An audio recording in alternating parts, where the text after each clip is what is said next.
Roxanne, you don't have to put on the red light. Il s'agit du festival du film de Sarlat. Ça a eu lieu ce mardi en présence de toute l'équipe du film 1+1, le dernier film de Claude Lelouch. Alors, bel endroit, non? Vous connaissiez?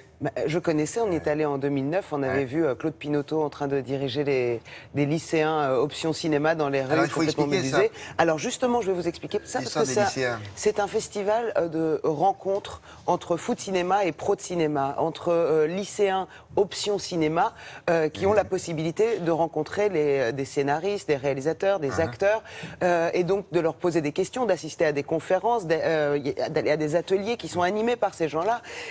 C'est vraiment l'occasion aussi de découvrir les films avant tout le monde. Les questions qu'on pose à ces réalisateurs, ces acteurs, souvent c'est « est-ce que je peux faire un selfie avec vous ?» Là, c'est autre chose. Là, c'est un tout petit peu plus élevé parce que ils sont jeunes, ces lycéens, mais ils sont très pointus. Donc c'est aussi très intéressant pour ces réalisateurs et ces acteurs, ces scénaristes, de leur parler, puisque c'est une façon aussi de transmettre toutes ces informations. J'ai vu Claude Lelouch qui était qui a commencé à... D'abord, qui était complètement adoré, adulé par tout le public jeune. Il pensait pas, tout le monde pensait qu'il allait y avoir que pour Jean Dujardin. Le Claude Lelouch, c'était des têtes blanches. Voilà, c'est ça. Et alors que pas du tout. Il y a des petits jeunes. Et non seulement il a pris le temps de discuter avec ces lycéens, mais en plus, il est allé dîner. En plein milieu du dîner, il a dit non, faut que j'y retourne, faut que j'aille les voir. Le premier film, c'était le film d'inauguration, c'était 1+1 de Claude Lelouch avec Jean Dujardin. Nous avons rencontré tout le monde. Direction Sarlat, regardez.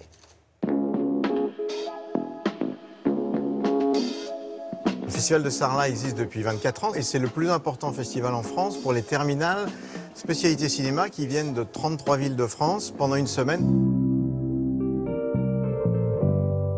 Ils viennent travailler avec des professionnels qui viennent bénévolement leur expliquer comment on écrit un scénario, comment on fait la lumière sur un film, c'est quoi le métier de critique de cinéma. Les plus grands metteurs en scène et les plus grands comédiens acceptent de venir pour leur parler. C'est vrai qu'on a passé un moment formidable avec Claude Lelouch, Jean Dujardin, Elsa Zilberstein et Alice Paul. On a très envie de faire un film avec toi. Ça fait juste 50 ans que je commençais le tournage d'Un homme et une femme. Donc j'avais très envie de refaire encore une fois une histoire d'amour. T'as une copine maintenant à Paris? J'ai un peu trouvé mon moi mais avec des nichons, tu vois ce que je veux dire?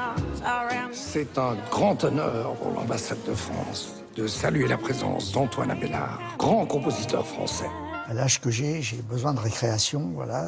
Tout ce que j'ai appris dans ma vie, je l'ai appris dans la cour de récréation. J'ai dit à Jean, on va faire une grande récréation, parce que l'amour, c'est une chose trop sérieuse pour en parler sérieusement. J'ai jamais vécu ce genre de choses au cinéma. J'ai souvent eu des personnages un peu très incarnés ou écrits, ouais.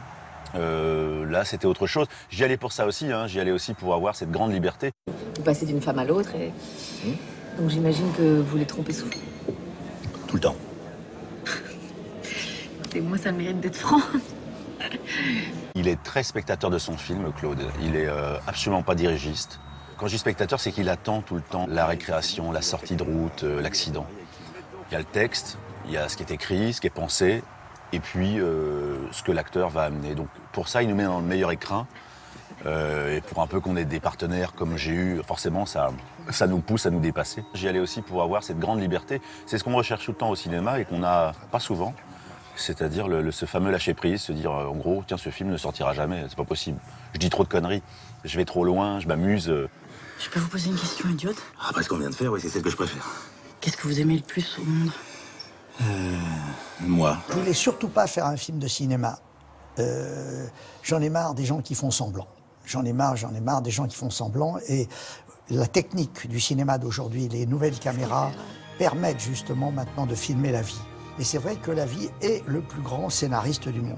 J'ai jamais connu un scénariste aussi fou. Il y a 7 milliards de gens sur cette terre. C'est 7 milliards de scénarios formidables. Je voulais absolument que la vie soit aussi un des personnages importants de ce film et que la vie, avec tous ses impondérables, toutes ces rivières souterraines, puisse constamment casser le parcours des comédiens. On va se monter une petite crêperie tous les deux. Non, mieux que ça, on vendra des nanes. Une ânerie. Alors il est en roue libre, hein. C'est formidable. Il laisse libre cours à son talent et à sa fantaisie. Mais c'est aussi la force de Lelouch, de faire ça. Il y a une espèce de souffle de vie dans tous ses films, et c'est encore le cas dans 1+1. Le festival se termine demain, et quelqu'un que nous ne connaissons pas encore va avoir la Salamandre d'Or. C'est comme ça que ça s'appelle. À signaler aussi, puisque nous sommes un vendredi 13, que c'est l'ouverture de l'école, puisque vous parlez des jeunes et de Claude Lelouch, de cette école qui est à Beaune. C'est les ateliers du cinéma, une sorte de fabrique de cinéastes. Alors les cours commenceront en janvier. Il y aura évidemment, devinez combien d'élèves? 13 élèves, bien sûr. Et on aura l'occasion d'en reparler. Merci beaucoup.